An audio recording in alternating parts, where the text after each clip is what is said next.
This is just my review on the Riot. Bear in mind, obviously, they don't show Ayana and Ivory's fight this season. They don't show, not this season, but this episode. Next week they'll show it.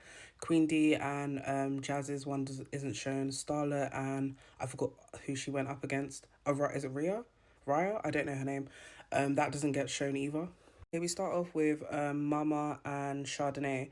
That first kick really took out Chardonnay, if I'm honest, because when she kicked her, then she gave her that two-piece combo like bah, bah, bah, like that. She dropped to the floor, and I'm not sure. I saw in the comments basically it said that Chardonnay has sickle cell, and I'm just thinking as well, why would you put yourself in harm's way? Obviously, I get it as well, like, you know, you need the money, whatever and stuff, but like to put your body through that type of like damage and stuff is a lot just for this match. I don't know how much they're paying you, but I don't think any money is worth that as well, especially if you have sickle cell. So obviously I was kind of concerned that they didn't call off the fight, but I do understand why the ref is obviously asking her to consent as well. She's all right as well and checking on her, and same with Liddy as well. I feel like it would have been better for Liddy and also the ref to make a judgment call right then and there and tell her that she doesn't need to get back in the ring, because I don't think that would be best for her and her condition. But then obviously I'm basing it off rounds in regards to like when they stop it, then they start the fights again. I'm not basing it off the round 1 and 2 and how many minutes they're going. But yeah, the second round now, Mama got that again against Chardonnay. Hilo didn't need to swear at Lydia in my opinion. Like he was just doing too much. It's not necessary, especially when she's trying to explain herself and you're swearing, hoot and hollering for no reason. Then when we go into the third round, Chardonnay I would say got a bit better, but Mama still won that round though, and I feel like at that point they should have wrapped up the fight because obviously we know that Mama is going to win the whole thing. Obviously we could see that Mama was bum rushing like Chardonnay. Obviously the tactics don't really matter as long as you're winning the fight. And again, the fourth round was a mess. They should have wrapped that up because Chardonnay was losing badly to Mama. And then the fifth round as well, I feel like if Chardonnay was actually swinging, actually holding her head up, she would have done better. But obviously Mama's just hitting her, and it's like she's twirling around. You know, like how T was doing when Scotty was attacking at the reunion on Baddies. Like, that's why are you turning around for when you're meant to be looking at your opponent? You're turning around and then she's hitting you from the side of your face. Like, they should have wrapped up there. As we know, Mama won that round. Then we go on to Blasian and Caribbean's fight. The first round, I'm going to give it to Blasian. I feel like Blasian was winning that round as well, and she was more tactical compared to Caribbean. Caribbean was moving a bit too slow for me. Second round, Caribbean lost as well.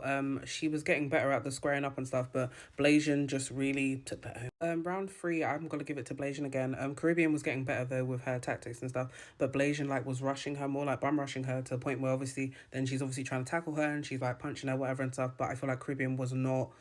She didn't train for this fight, which is okay because obviously I think the fight initially was meant to be with Blasiana, sorry, and Fly 9. But what I did notice as well though that Liddy was more of a coach than Isaiah was for his team, because she was like telling them tactical like ways of kind of being tactical as well. That's what I saw throughout the whole 3 different matches that they had as well. Compared to Isaiah, he was just saying random phrases and stuff, but Liddy was telling her what to do as well and obviously encouraging them as well. For round 4, I would say Caribbean got that round. I would say obviously like she was really in there, but I get it as well because obviously maybe it takes a bit of time to come up, and you know what Isaiah was saying, oh, I gotta bring that dog out to the.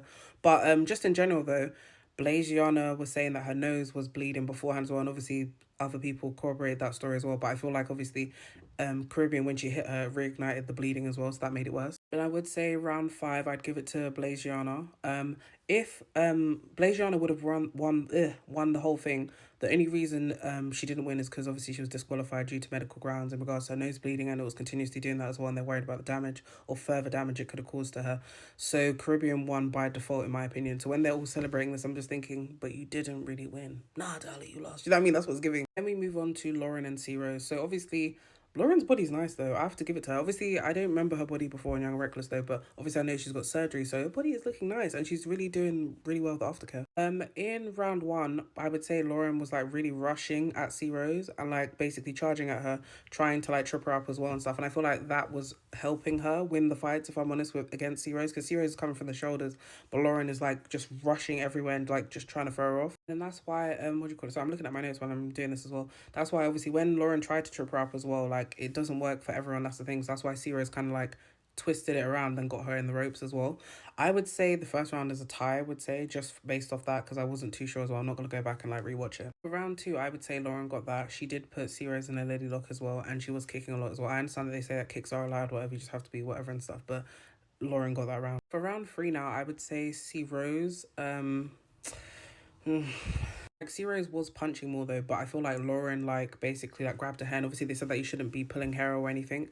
Then when she did grab her hair, basically that's when she kind of like gave her the uppercut, and that's when her eye just started obviously hurting her, and she had the black eye. Obviously what we saw afterwards, but I would have to give it to Lauren that round. Then obviously we got round four now. It's like Lauren was trying to not Lauren, sorry, C Rose was trying to get a lick back, but Lauren was really powering up and like getting her again. I'm just thinking like, oh my god, Lauren was really tearing through C Rose, like swinging her everywhere, just treating her like a ragdoll. I'm thinking, I'm shocked. In round five, Lauren's swinging C Rose again through the ring and everything, and I feel like they keep telling her like about like how she's being and stuff, but I feel like they're also splitting up the fights too soon, because obviously each round I'm basing it off when they pause the fights. Basically, I'm doing that each round, but then obviously each round is meant to be like a minute, but it feels like it's longer the way they keep splitting it up because they're resting more than they are fighting. And I feel like for round, what round is that? For like round six, sorry, C Rose nearly had it. Then Lauren basically came and started obviously charging at her, whatever the case was and stuff.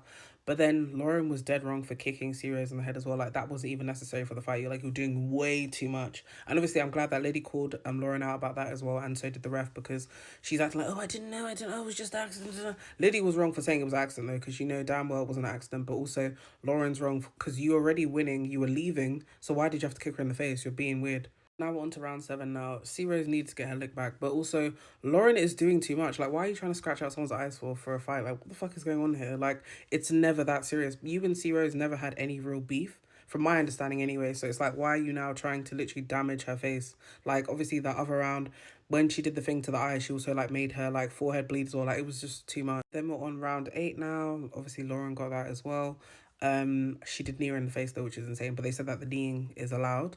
I thought this is getting a bit too rough for me personally. I'm gonna give round nine though to C Rose, because she really was throwing those punches there and Lauren was eating those punches up. Overall, I wasn't surprised that Lauren won the whole thing, and I can see them also using this as a storyline for Young and Reckless next season, because obviously Lauren was still saying about Young and Reckless when she won the fight and was going on and on about it.